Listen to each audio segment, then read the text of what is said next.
हो गया। आइए,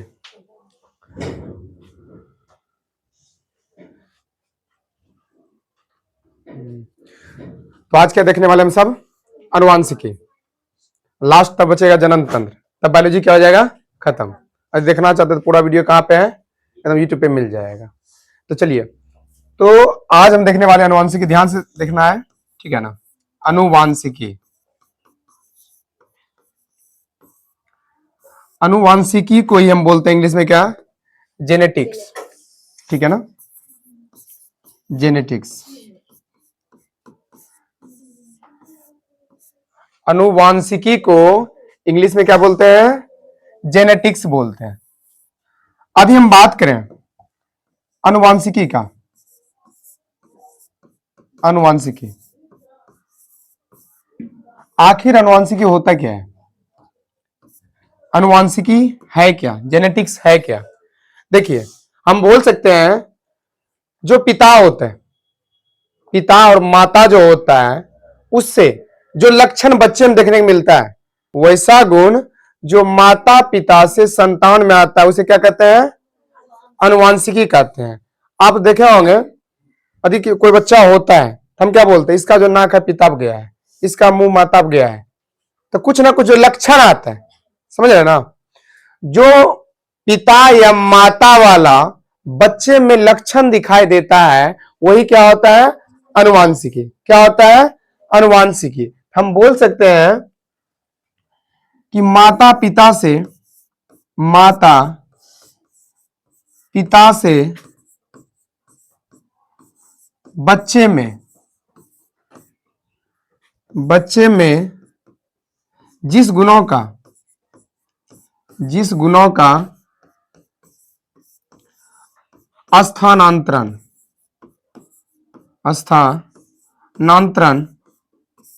होता है, उसे हम क्या बोलेंगे? अनुवांशिकी। विभिन्नता। वैसा गुण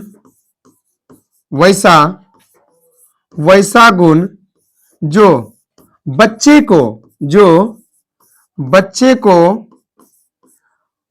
माता पिता से अलग बनाए।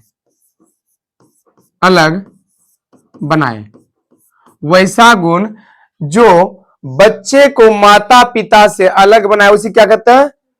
विभिन्नता।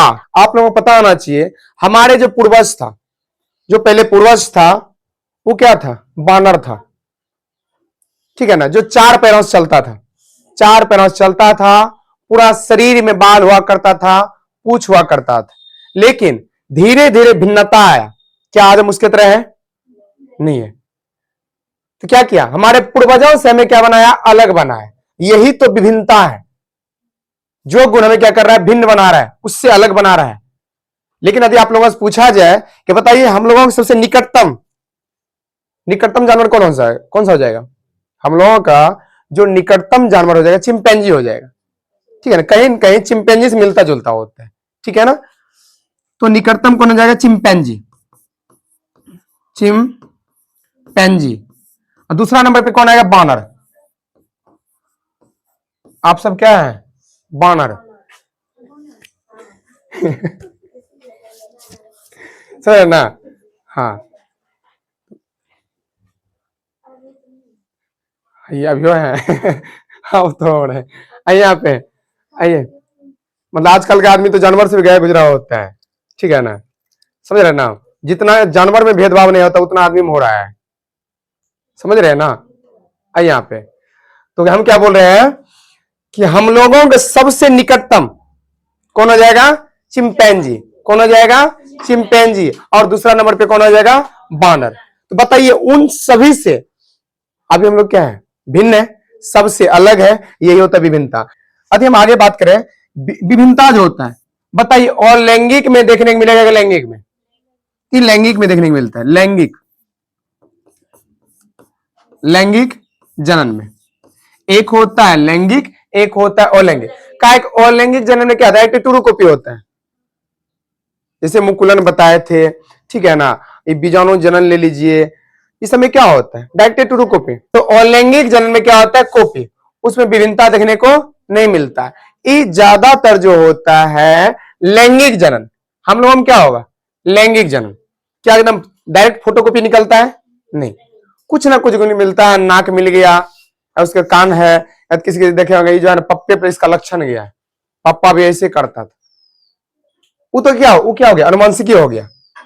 समझिए बात को। यदि आप लोगों से हम पूछे बताइए माता पिता लंबा बच्चा भी लंबा, ये अनुवांशिकी हुआ विभिन्नता हुआ, अनुवांशिकी हुआ। माता पिता लंबा है बच्चा भी लंबा होगा, इसका मतलब क्या उसका गुण यहां पे आया अनुवांशिकी। लेकिन बोलेंगे माता पिता लंबा बच्चा बौना, ये क्या हो गया विभिन्नता। माता पिता से क्या बनाया अलग बनाया, समझ रहे ना।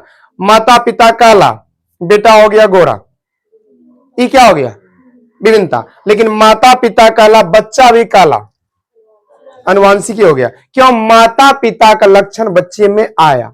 क्या अनुवांशिकी और विभिन्नता आप लोग समझ गए। तो चलिए अब देखते हैं हम सब आगे। आइए आदि हम आप लोगों से पूछे बताइए अनुवांशिकी का जनक, अनुवांशिकी का जनक किसे कहा जाता है मेंडल को। किसको मेंडल को कहा जाता है। और अनुवांशिकी शब्द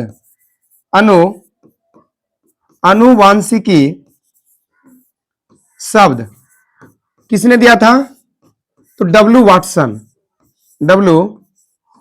ने दिया था। अनुवांशिकी जो शब्द था किसने दिया था डब्ल्यू वाटसन ने दिया था। और अनुवांशिकी का जनक कौन है मेंडल। अनुवांशिकी शब्द किसने दिया डब्ल्यू वाटसन ने। डीएनए का खोज किसने किया था तो जो डीएनए का खोज किया था वो था कौन कॉन्सबर्ग। और एक और व्यक्ति था, इसका भी अहम भूमिका था इसमें, इसका नाम था फ्रेडरिक मिसर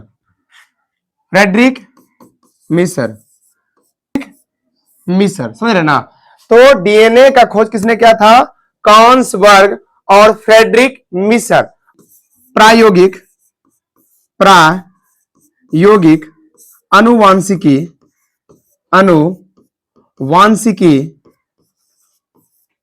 का जनक तो कौन हो जाएगा टीएच मॉर्गन हो जाएगा। और डीएनए का डबल हेलिक्स मॉडल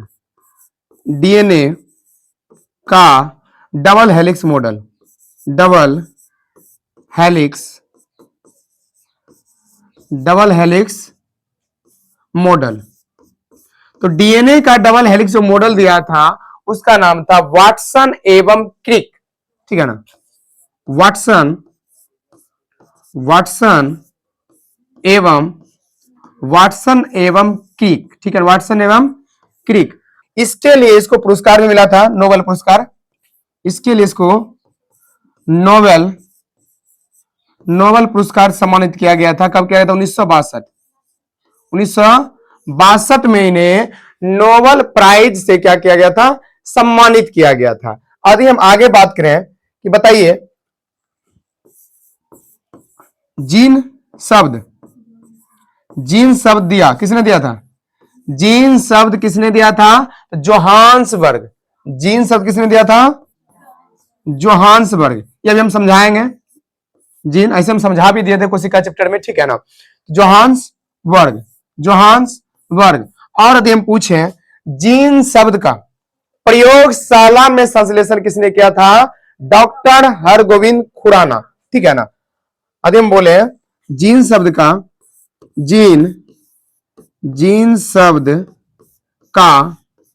प्रयोगशाला में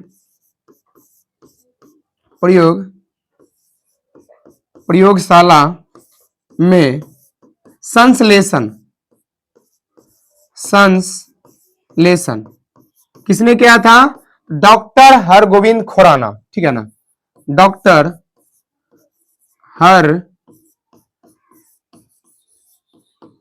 हरगोविंद खुराना, डॉक्टर हरगोविंद खुराना ने, ठीक है ना। और इसको जो है इसके लिए चिकित्सा के क्षेत्र में, चिकित्सा के क्षेत्र में क्या मिला था? Nobel prize. क्या मिला था? नोबेल प्राइज मिला था, ठीक है ना। नोबेल प्राइज, नोबेल पुरस्कार कब मिला था? 1968। 1968 में। कब मिला था? 1968 में, ठीक है ना। तो आनुवंशिकी के जनक कौन हो गया? मेंडल। आनुवंशिकी शब्द किसने दिया? W Watson. डीएनए का खोज कॉन्सबर्ग और फ्रेडरिक मिशर, कॉन्सबर्ग और फ्रेडरिक मिशर। और प्रायोगिक जो होता है, प्रायोगिक आनुवंशिकी के जनक कौन है? TH Morgan, TH Morgan. और डीएनए का डबल हेलिक्स मॉडल किसने दिया था? वाटसन एवं क्रिक, वाटसन एवं क्रिक। जीन शब्द किसने दिया? जोहान्सबर्ग। किसने दिया? जोहान्सबर्ग। और जीन शब्द का प्रयोगशाला में संश्लेषण किसने किया था? Doctor Hargobind Khorana, doctor Hargobind Khorana. और इसको चिकित्सा के क्षेत्र में नोबेल पुरस्कार मिला था कब? 1968 में। अभी हम बात करेंगे, अब बोलिए जीन क्या होता है, समझिए। अभी हम जीन का बात करें, हम बताए थे आप लोगों को, एक होता है, समझिए, नर युग्मक, एक होता है नर युग्मक। नर युग्मक क्या होता है? शुक्राणु, नर युग्मक शुक्राणु, जिसको स्पर्म भी बोलते हैं, ठीक है ना। और एक बताए थे मदा युग्मक, मदा युग्मक, मदा युग्मक। तो मदा युग्मक क्या होता है? अंडाणु। क्या होता है? अंडाणु हो जाता है। तो नर युग्मक क्या होता है? शुक्राणु। और मदा युग्मक क्या होता है? अंडाणु। अब देखिए, जब ये दोनों मिलता है, तो नर युग्मक शुक्राणु और अंडाणु जब मिलता है, ठीक है ना, क्या होगा? निषेचन, फर्टिलाइजेशन होता है फैलोपियन ट्यूब में, ठीक है ना। जब निषेचन की क्रिया होता है, तब क्या क्या बनता है वहां पे? जाइगोट, जाइगोट, जिसको क्या बोलते हैं? युग्मनज, युग्मनज, ठीक है ना। इंग्लिश में बोलते हैं जाइगोट और हिंदी में बोलते हैं युग्मनज। जब निषेचन की क्रिया होता है तब युग्मनज बनता है। जो युग्मनज होता है आगे चल के भ्रूण क्या बन जाता है? भ्रूण, जिसको इंग्लिश में क्या बोलते हैं? एम्ब्राय। क्या बोलते हैं? एम्ब्राय बोलते हैं। और यही भ्रूण आगे चल के क्या बन जाता है? बच्चा। समझिएगा बात को। नर युग्मक शुक्राणु, मदा युग्मक अंडाणु जब मिलता है तो युग्मनज बनता है, जाइगोट बनता है। और यही युग्मनज धीरे धीरे विकसित होकर भ्रूण बन जाता है, एम्ब्राय बन जाता है। और यही भ्रूण आगे चल के बेबी अर्थात बच्चा बन जाता है। अब बताइए, इस बच्चा में कुछ गुण नर का आएगा, मतलब पिता का आया होगा, कुछ गुण माता का आया होगा, समझ रहे ना। कुछ गुण पिता वाला, कुछ गुण माता वाला आया होगा इसमें। और आपको पता होगा जो कोशिका होता है, ये शुक्राणु किसका बनाता है? कोशिका का। समझिए बात, स्पर्म जो होता है, अंडाणु होता है, ये सब किसका बनाता है? कोशिका का। हम लोग एक एक पार्ट जो होता है कोशिका का बनाता है। हम बोल सकते हैं, बोले थे ना, शरीर का इकाई जो होता है क्या होता है? कोशिका होता है। और हम जानते हैं कोशिका के अंदर होता है न्यूक्लियस, केंद्रक। और न्यूक्लियस में क्या होता है? क्रोमोसोम, क्रोमोसोम जो कितना जोड़ा होता है? 23 जोड़ा। और क्रोमोसोम जो इकाई होता है क्या होता है? जीन होता है, समझ रहे ना। यही जीन का हम बात कर रहे हैं। तो क्या समझ में आ रहा है? ठीक है ना। हाँ, अभी हम आगे बात करें कि पता है जीन का इकाई क्या होता है? जीन का इकाई क्या होता है? जीन, जीन की इकाई बताइए, जीन का इकाई क्या हो जाएगा? तो सिस्ट्रॉन हो जाता है। क्या हो जाता है? सिस्ट्रॉन। जीन का इकाई क्या हो जाएगा? सिस्ट्रॉन। दिख रहा है क्या? जीन का इकाई क्या हो जाएगा? सिस्ट्रॉन हो जाएगा। और बताइए उत्परिवर्तन का इकाई क्या होता है? और दिन बात करें उत्परिवर्तन की इकाई, उत्परिवर्तन, उत्परिवर्तन की इकाई, उत्परिवर्तन की इकाई, उत्परिवर्तन का जो इकाई हो जाएगा वो हो जाएगा म्यूटॉन। क्या हो जाएगा? उत्परिवर्तन का इकाई हो जाएगा म्यूटॉन, हो जाएगा म्यूटॉन, ठीक है ना। जीन की इकाई क्या हो जाएगा? सिस्ट्रॉन। और उत्परिवर्तन की इकाई क्या हो जाएगा? म्यूटॉन। चलिए अब हम बात करते हैं मेंडल साहब के बारे में। अनुवांशिकी चैप्टर है, इसमें स्पेशली जो पढ़ना है अनुवांशिकी के बारे में, और इसका जनक कौन है? मेंडल। चलिए इसके बारे में देखते हैं, आइए। अभी हम बात करें मेंडल के बारे में। मेंडल के बारे में यदि हम बात करें तो सबसे पहले बात आता है मेंडल का जन्म। मेंडल का जन्म कब हुआ था? 1822। 1822 ईस्वी में हुआ था। कहां हुआ था? ऑस्ट्रिया में। एक ऑस्ट्रेलिया है, एक ऑस्ट्रिया, जिसका राजधानी कहां है? वियना। ऑस्ट्रिया की राजधानी वियना। यही का ना चांसलर था मेटरनिक, पढ़े 10th में इसके बारे में। तो देखिए ऑस्ट्रिया, तो मेंडल का जन्म 1822 ईस्वी में कहां हुआ था? ऑस्ट्रिया में हुआ था। और मेंडल का मृत्यु, मेंडल का मृत्यु का यदि हम बात करें तो मेंडल का मृत्यु हुआ था 1884 ईस्वी में। 1884 ईस्वी में हुआ था। और अनुवांशिकी के जनक कौन है? अनुवांशिकी का जनक, अनुवांशिकी का जनक कौन है? मेंडल। कौन हो जाएगा? मेंडल। और अनुवांशिकी के लिए आखिर ये जो है किस पौधा का चयन किया? ठीक है ना, किसको चयन किया था? तो मटर के पौधे, मटर का पौधा, मटर का पौधा। लेकिन वो कौन सा? बागवानी। कौन मटर? बागवानी मटर,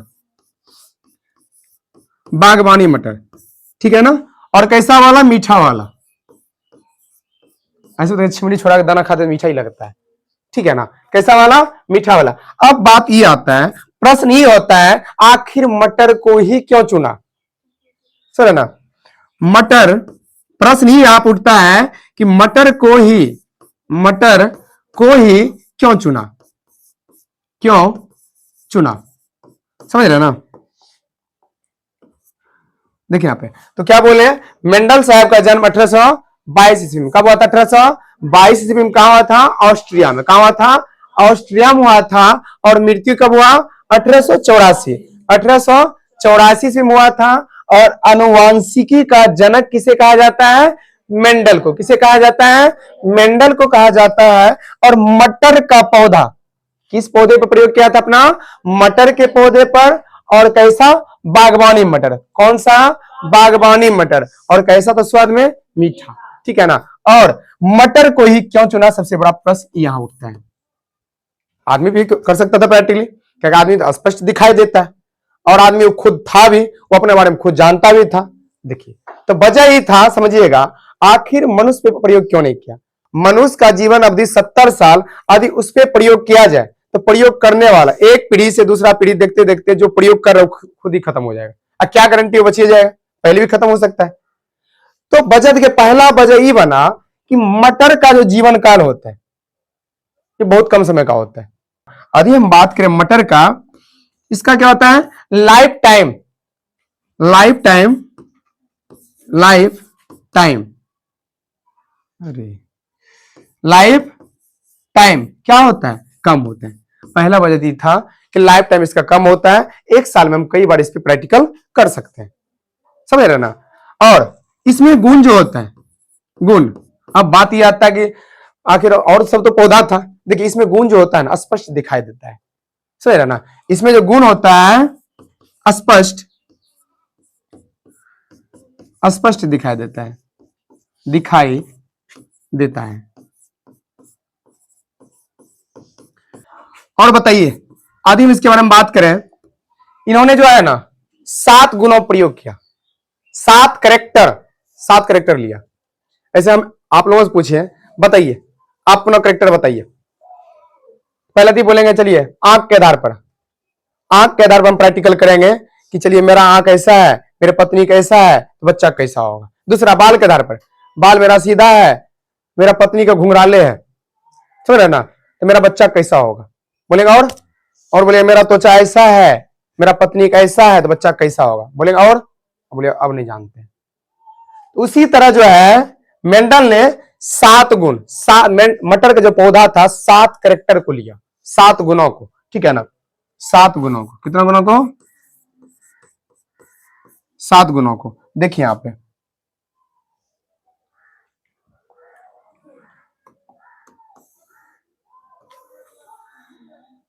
तो 7 गुण लिया था, ठीक है ना। पहला हो गया, एक ही हो गया, दूसरा, तीसरा, चौथा, पांचवा, छठा, सातवां, 7 गुणों के लिया। जैसे यहां देखिए, एक मटर ऐसा लिया जो राउंड हो, गोल हो, और दूसरा ऐसा लिया जो क्या हो, थोड़ा झुर्रियादार। एक गोल है, राउंड शेप का है, एक क्या झुर्रियादार है। दूसरा लिया येलो, ऐसा मटर लिया जो क्या है, पीला है। कैसा है, पीला। और एक मटर ऐसा लिया जो ग्रीन हो, हरा है, ठीक है ना। इसके आधार पर किया। फिर ऐसा भी प्रैक्टिकल किया जहां पे क्या हो, एकदम पूरा प्लेन मटर हो, प्लेन टाइप का। एक ऐसा भी मटर था जो क्या था, चिपटा था, जहां पे दाना था संकुचित हो गया, फिर एकदम फूल गया, ठीक है ना। और फिर कैसा लिया, देखिए यहाँ पे छिमड़ी जो है ग्रीन कलर का हो, जो छिमड़ी होता है। और ये कैसा लिया, येलो वाला। एक ऐसा मटर लिया जो प्रैक्टिकल कर रहा था, बढ़िया प्रैक्टिकल किया, ठीक है ना। 7 गुणों के आधार पर किया था। फूल कैसा था, पर्पल, बैगनी कलर का। और एक ऐसा लिया जो व्हाइट था। इस टाइप से करके 7 कैरेक्टर के बारे में क्या किया, उन्होंने प्रयोग किया था। चलिए अब हम देखते हैं, मेंडल ने 3 नियम दिया था। मेंडल ने कितना नियम दिया था, 3 नियम दिया था।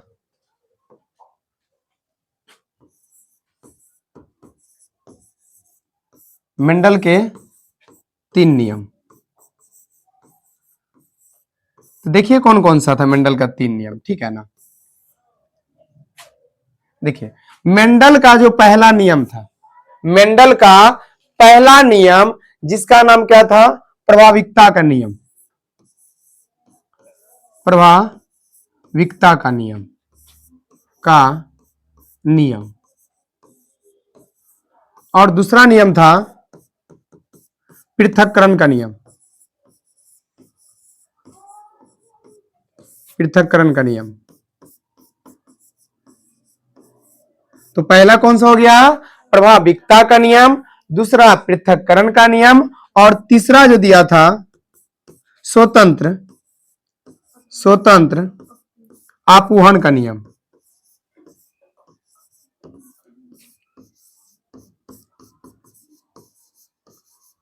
समझ रहे हैं ना। तो मेंडल ने 3 नियम दिया, पहला प्रभाविकता का नियम, दूसरा पृथक्करण का नियम, तीसरा स्वतंत्र आपूहन का नियम, स्वतंत्र आपूहन का नियम। तो चलिए अब पहला देखते हैं, प्रभाविकता का नियम, ठीक है ना। आइए, एक जो था एकल, एकल संकरण का नियम, एकल संकरण का नियम, ठीक है ना। एगो द्वि संकरण,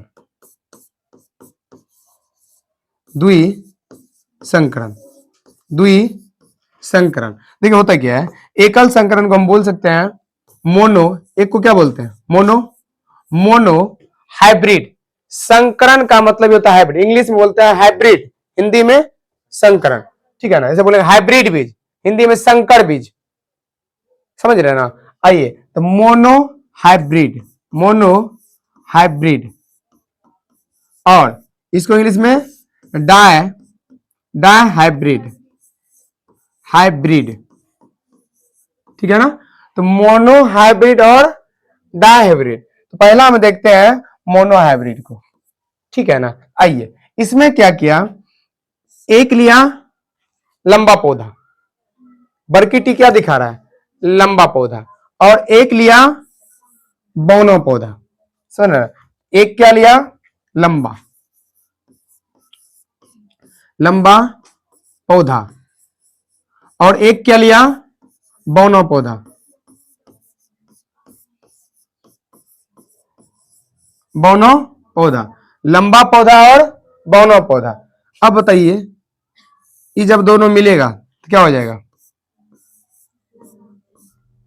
यहां पे क्या हो जाएगा, एक लंबा पौधा लिया, एक बौना पौधा लिया, जब दोनों मिलेगा, ठीक है, दोनों गुण आ रहे हैं, यहां पे लंबा वाला भी गुण आ रहा है और बौना वाला भी गुण आएगा। लेकिन होता क्या है, लंबा वाला जो होता है बौना वाले को दबा देता है, इसके गुणों को दिखने ही नहीं देता है, समझ रहे ना। लंबा वाला जो पौधा है बौना पौधा चलने ही नहीं देता कुछ, इसका मतलब बोल सकते हैं कि लंबा वाला क्या है, प्रभावी, प्रभावी, और बोना यहां पे क्या हो जाएगा, अप्रभावी, अप्रभावी। अच्छा बताइए, यदि हम बोल रहे हैं कि पिता गोरा है, मां काली है, उसका बच्चा गोरा हुआ, अब बताइए यहां पे तो गोरा या प्रभावी हुआ कि अप्रभावी हुआ? प्रभावी, अपना प्रभाव दिखाया, और काला अभी छुपा हुआ है, क्या हो गया, अप्रभावी। मेंडल ने ये भी देखना चाहा कि अब हमेशा ऐसा ही होते रहेगा, कभी तो जो काला गुण को दबाया हुआ है, जो अप्रभावी यहां पे काला हुआ, कभी तो अपना प्रभाव दिखाएगा ना।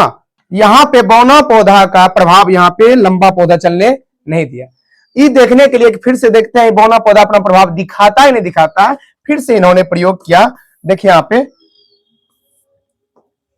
देखिए अब इसको उठाया, यहां पे ये दोनों क्या हो गया, जनक, ये क्या हो गया, संतान, वो भी कौन सा पीढ़ी का, प्रथम पीढ़ी का, प्रथम पीढ़ी का संतान हुआ। अब इसको उठा के फिर से प्रयोग किया गया, फिर से संकरण आपस में करवाया गया, ठीक है ना, फिर से करवाया जाएगा। देखिए अब क्या होता है, यहां से आएगा बड़की टी, देखिए यहां से बड़की टी, यहां से बड़की टी, तो चलिए फिर यहां से क्या होगा, बड़की टी, यहां से छुटकी टी, फिर यहां से इसको, यहां से इसको, लेकिन लिखिएगा हमेशा पहले बड़की, ठीक है ना, फिर यहां से छुटकी, यहां से भी छुटकी। अब देखिएगा अब क्या हुआ, देखिए जब इस संकलन करवाया तब ही देखा कि यहां पे क्या हो रहा है, लंबा, यहां क्या है, लंबा, यहां भी क्या है, लंबा हो रहा है, और यहां भी क्या हो रहा है, लंबा हो रहा है, ठीक है ना। और ये देखा यहां पे क्या हो गया, बौना हो गया, क्या अपना प्रभाव दिखाया। जो बौना पौधा कुछ चलने नहीं दे रहा था, यहां बड़की टी प्रभावी था, मतलब जो अपना गुण दिखा दे उसको बोलते हैं प्रभावी, और जो छुपा हुआ है उसको क्या बोलते हैं, अप्रभावी। लेकिन ये कोई गारंटी नहीं कि नहीं वो अपना प्रभाव नहीं दिखा, देखिए यहां पे समय रहते अपना प्रभाव दिखा दिया, बौना हुआ, लेकिन ये हुआ कि 75%, 75% चांस क्या हुआ लंबा होने का, सिर्फ 25% ही क्या हो गया, बौना। समझ रहे ना, यदि पिताजी लंबा है, माता जो है बौना है, तो ज्यादातर संभावना उसका बच्चा क्या होने का रहेगा, लंबा, क्या लंबा जो होता है बौनों को दबा देता है, मतलब 75% चांस क्या रहेगा, लंबा होने का, सिर्फ 25% ही चांस रहेगा बौना का। समझ रहे हैं ना, देखिए तीनों में 25, 50, 75% चांस है लंबा होने का, सिर्फ 25% चांस है बौना का, ठीक है ना। लेकिन इसमें भी क्या है, देखिए इसमें भी ध्यान से देखिएगा, ये जो लंबा है, इस शुद्ध लंबा है, ये लंबा कैसा है, इस शुद्ध लंबा है ना। लेकिन ये दोनों क्या है, अशुद्ध लंबा है, ये दोनों हो जाएगा अशुद्ध, और अशुद्ध लंबा, और ये बौना शुद्ध बौना, दोनों दोनों क्या है, छोटकी टी है, शुद्ध बौना इसको हम बोलेंगे, शुद्ध, शुद्ध बौना। समझ रहे हैं, ये कैसा हो जाएगा, शुद्ध लंबा, ये दोनों अशुद्ध लंबा, क्या छोटकी टी भी है बड़की टी भी है, इसीलिए क्या हो जाएगा, अशुद्ध लंबा हो जाएगा, और ये कैसा हो जाएगा, शुद्ध बौना हो जाएगा। अब देखिए मेंडल ने क्या किया, एक जीनोटाइप लिया, एक क्या लिया, फिनोटाइप। समझिएगा ध्यान से, क्वेश्चन पूछा जाता है, आपको डायरेक्ट आदि रखना है, लेकिन हम समझा इसलिए दिए ताकि क्वेश्चन कितनों खखोर के पूछेगा ना, आप सब जवाब दे दीजिएगा, ठीक है ना, कौन प्रभावी है कौन अप्रभावी है, समझ रहे ना। आइए यहाँ पे एक लिया जीनोटाइप, एक जीनोटाइप, जीनोटाइप यहां दिख रहा है ना, कैमरा में दिख रहा है ना, जीनोटाइप, फिनोटाइप, फिनोटाइप, फिनोटाइप। अब देखिए यहां पे बताइए इसका जीनोटाइप क्या होगा और फिनोटाइप क्या होगा। देखिए हम बताते, आप बोलिएगा अब जीनोटाइप क्या होता है, फिनोटाइप क्या होता है, ध्यान समझिएगा, तुरंत समझ जाइएगा। एक बात बताइए, आपको दिख रहे हैं हम कैसे हैं, जो बाहरी बाहरी गुण दिख रहा है, जो चेहरा दिख रहा है, ये मासूमियत जो दिख रहा है, ठीक है ना, ये बाहरी बाहरी है, कितना ऊपर से मासूम होता है, अंदर से कुछ और होता है। तो अंदर वाला जो गुण होता है, जो हम नहीं देख पाते हैं, जो हम नहीं देख पाते वही होता है जीनोटाइप। जो बाहर बाहर देखे, हमको मोटा है, पतला है, लंबा है, नाटा है, गोरा है, काला है, यही हुआ फिनोटाइप। लेकिन जो हम अंदर में है, अंदर से हम क्या है ये आप नहीं देख सकते हैं, समझ रहे ना, उसी को हम क्या बोलेंगे जीनोटाइप। इसका मतलब बाहर बाहर क्या हो गया फिनोटाइप। पहले बाहर बाहर देखते हैं, समझिए। यहां पर देखिए, हम लिए मटर का पौधा, यह मटर का पौधा, मान लीजिए छिमड़ी फट गया, ठीक है ना, और एक लिए बौना वाला मटर का पौधा, इसमें भी छिमड़ी एकदम फट गया। समझिए आप, आपको ये दिख रहा है कि लंबा पौधा है, ये दिख रहा है बौना है। चलिए, ये जो बाहर बाहर आप देखें यही क्या हो गया फिनोटाइप। लेकिन अब हमको ये बताइए, ये शुद्ध लंबा है कि शुद्ध लंबा है? अब फंस गया ना, अब तो फंस गया ना कि शुद्ध लंबा, यही जो हम नहीं देख पा रहे हैं यही क्या होगा जीनोटाइप। तो देखिए यहाँ पे, चलिए पहले ऊपर ऊपर देख लेते हैं। ऊपर ऊपर जो देखते हैं उसको क्या बोलते हैं फिनोटाइप बोलते हैं। बताइए, ऊपर ऊपर देखिए तो 3 लंबा दिख रहा है, एक क्या दिख रहा है बौना दिख रहा है। जो ऊपर ऊपर दिखा वही हुआ फिनोटाइप, मतलब 3:1। यदि आपसे पूछ लिया जाए बता दीजिएगा फिनोटाइप का अनुपात 3:1। और यदि हम बात करें जीनोटाइप, जीनोटाइप का यदि हम बात करें, देखिए अब देखिए जीनोटाइप का मतलब क्या बताए थे, ये भी देखना है शुद्ध लंबाई को शुद्ध लंबाई। देखिए यहां हम देख रहे हैं शुद्ध लंबा क्या है एक हम लिखेंगे, और शुद्ध लंबा क्या है दो लिखेंगे, और शुद्ध बौना क्या है एक। इसका मतलब यदि आप लोगों से पूछ दिया जाए मेंडल का एकल संकरण नियम में फिनोटाइप का अनुपात क्या हो जाएगा 3:1, और मेंडल के प्रथम संकरण नियम में जीनोटाइप का अनुपात क्या हो जाएगा 1:2:1, 31:121। अच्छा, एक बात आता है, ये एकल संकरण क्या होता है, द्वि संकरण क्या होता है, चलिए इसको पहले हम समझा देते हैं। यहां तक कोई दिक्कत नहीं है ना? हाँ, तो स्क्रीनशॉट ले लीजिएगा बाद में। आइए यहाँ पे, आइए। हाँ, क्या बोले हैं, एगो क्या आ जाएगा एकल संकरण, एकल संकरण इंग्लिश में क्या बोलेंगे मोनोहाइब्रिड, मोनोहाइब्रिड। और दूसरा हो जाएगा द्विसंकरण, द्विसंकरण, इसको क्या बोलेंगे डाई हाइब्रिड, मोनोहाइब्रिड और डाई हाइब्रिड, एकल संकरण द्विसंकरण। अब देखिए, यदि एक लक्षण का अध्ययन करेगा उसको क्या बोलेंगे एकल संकरण। एक लक्षण का अध्ययन करेगा तो एकल संकरण, और एक से अधिक करेगा द्विसंकरण। ये संकरण में होता क्या है ध्यान समझिएगा। ये दोनों पुष्प आपको दिख रहे हैं, ये पुष्प में नर पार्ट भी है और मदा पार्ट भी है, नर भाग भी होता है और मदा भाग। हम बोल सकते हैं पुष्प में जो होता है क्या होता है लैंगिक जनन होता है। क्या होता है लैंगिक। हम जानते हैं लैंगिक जनन का मतलब होता है नर मदा जहां भाग ले लैंगिक, जहां ना ले अलैंगिक होगा। समझिए यहाँ पे, यहां जो होता है इस पुष्प के जो परागकोश है, जो परागकोश है इसका पराग कणों का निकल कर दूसरे पुष्प के मदा वाला भाग वर्तिकाग्र तक जो पहुंचने की क्रिया होती है इसको पर परागण बोलते हैं। और इसमें जो बीज होगा उसी को हम बोलते हैं संकर बीज, संकर बीज या हाइब्रिड इसी को बोलते हैं। समझे, एक लक्षण का अध्ययन करेगा तो एकल, और दो लक्षण का अध्ययन करेगा तो द्विसंकरण। इस टाइप से कराया गया था। रहने दीजिए, बाकी बात कल मिलते हैं। कल जो इसका खत्मा कर देंगे पूरा, ठीक है ना।